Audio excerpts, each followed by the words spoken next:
Il y a quelque chose qu'il faut que je te dise au sujet de David.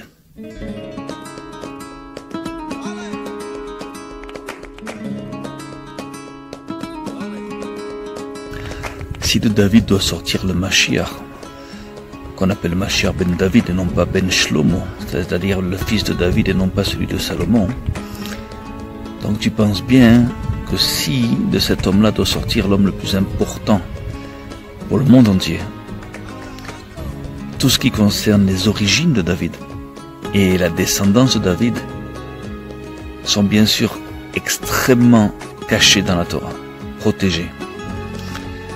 Maintenant, dans la Torah, il y a des façons de savoir les choses, des façons d'entrevoir les choses. Il y a des tas de subtilités par lesquelles on peut comprendre les choses à travers les choses. Et je vais te donner un exemple. Lorsque Yosef s'adresse à ses frères pour leur expliquer son rêve, il n'est pas dit à quel frère il s'adresse.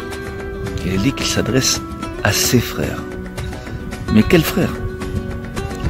Eh bien, lorsqu'il commence à parler de sa bouche, on comprend à qui il s'adresse exactement. Parce qu'en hébreu, lorsque Joseph parle, il dit Shim'una, ce qui veut dire en hébreu, comprenez maintenant. Je vous prie, comprenez. Donc, par ce que prononce Yosef, nous savons qu'il s'adresse à Shimon. Uniquement par les mots Shim'una qui clairement exposent le mot Shimon. Ça, c'est une des subtilités par lesquelles on comprend qu'il s'adresse à Shimon. Mais aussi un des indices par lesquels on sait que chaque fois que tu vas voir Shim'una dans la Torah, eh bien, ça fait référence aussi à Shimon. Il y a un autre exemple. Lorsque David rassemble ses frères et son peuple, il dit Shim'uni, Ahai ve'ami. Écoutez-moi, mes frères et mon peuple. Shim'uni aussi clairement dénote le mot Shim'on, c'est-à-dire qu'ici, lorsqu'il s'adresse à ses frères et à son peuple, il s'adresse à Shim'on. Et dans ce cas-là, ce que David leur dit, c'est très important.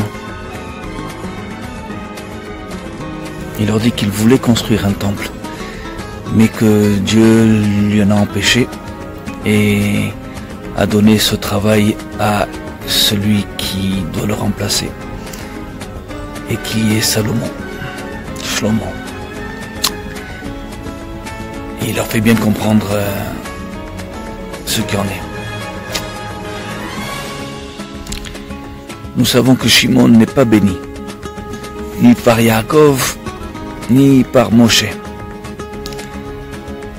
Mais nous savons aussi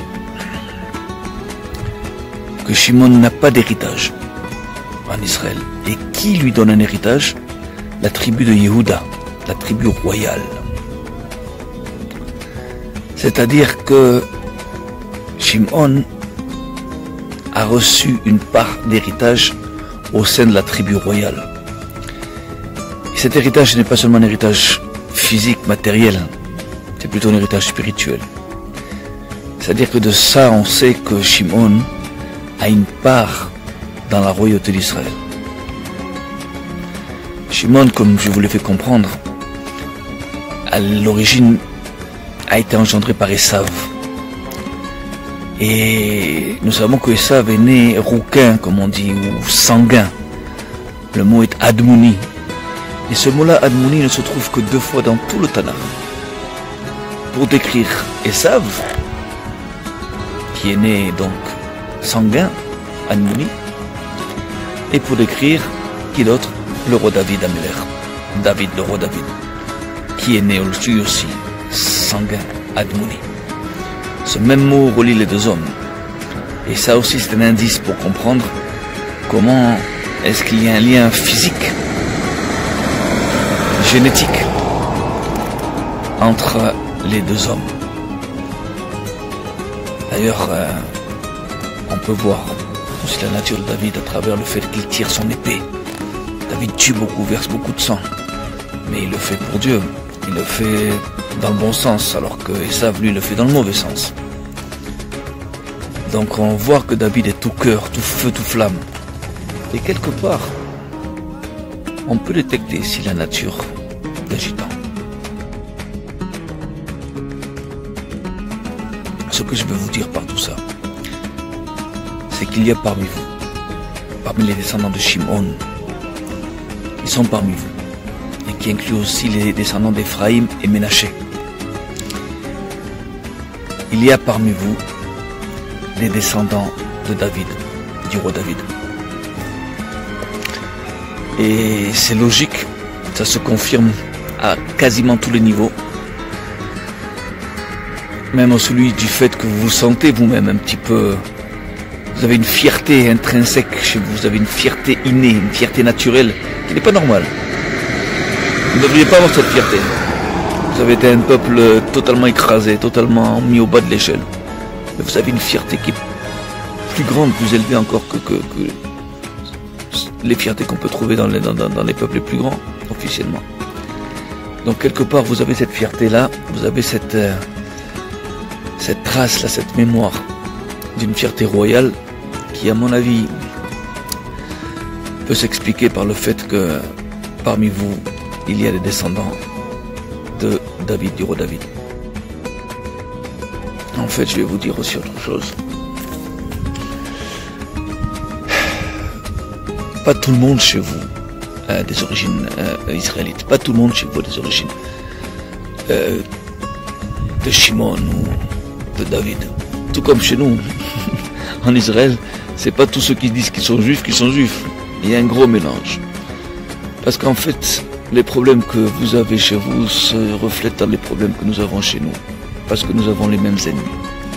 Nous avons des ennemis en commun. Nous avons des intérêts en commun. Nous avons tellement en commun qu'il va falloir, à un moment donné, il va falloir agir, il va falloir se regrouper.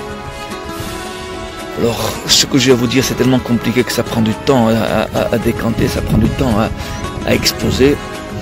J'ai commencé à l'écrire pour vous faire savoir les choses et en espérant que ça puisse vous aider et nous aider. Ici en Israël, de mon côté, je fais tout ce que je peux. Je mets tout ce que j'ai et tout ce que j'ai pas pour faire avancer cette histoire. On verra où c'est que ça va aller. Mais en attendant, ne lâche pas prise.